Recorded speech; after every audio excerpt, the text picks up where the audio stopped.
Hello viewers, welcome to my channel.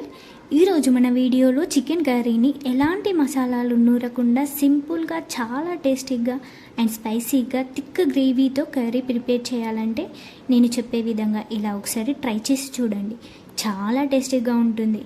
మరి అదిరిపోయే రుచితో ఈ చికెన్ కర్రీ ఎలా చేయాలో చూద్దాం. ముందుగా ఈ చికెన్ కర్రీ కోసం 1 kg చికెన్ తీసుకున్నాను. కర్రీ చేయడానికి ముందుగా చికెన్లో సాల్ట్ వేసి బాగా కడిగి తీసుకోవాలి. సాల్ట్ వేయడం వలన నీచు వాసన రాకుండా ఉంటుంది. మరో పక్కన స్టవ్ ఆన్ చేసి ప్యాన్లో 4 టేబుల్ స్పూన్ ఆయిల్ తీసుకోవాలి. ఆయిల్ వేడయ్యాక 4 బిర్యానీ ఆకులు, 5 లవంగాలు, 5 ఇలాచీలు, 4 మిరియాలు, 1 స్టార్ పువ్వు, 1 దాల్చిన చెక్క వేసుకొని ఇవి కొంచెం ఫ్రై చేయాలి. ఇవి ఫ్రై అయ్యాక అందులో 3 పచ్చిమిర్చి కట్ చేసుకొని తీసుకోవాలి.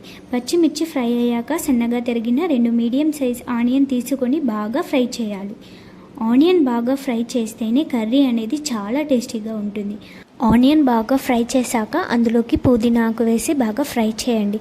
మటన్లో అయినా చికెన్లో అయినా స్మెల్తో పాటు టేస్ట్ కూడా చాలా బాగుంటుంది. తగినంత పసుపు వేసుకొని ఆ తర్వాత అల్లం వెల్లుల్లి పేస్ట్ వేసి బాగా కలపండి. ఇది బాగా ఫ్రై చేయాల్సిన అవసరం లేదు. ఆ తర్వాత అందులోకి ముందుగా వాష్ చేసి పక్కన పెట్టిన చికెన్ని అందులో వేసుకుందాం.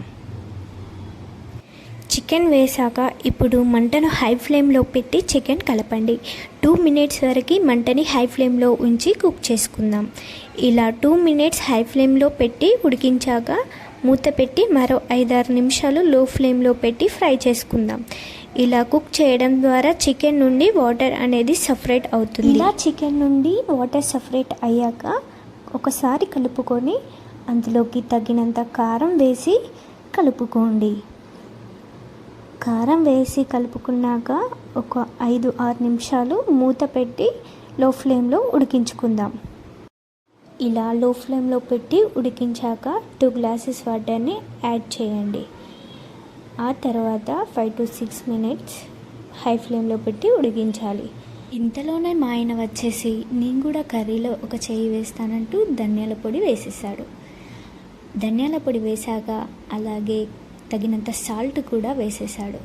ఇలా ధనియాల పొడి సాల్ట్ వేశాక కొంచెం సేపు ఉడకనిద్దాం.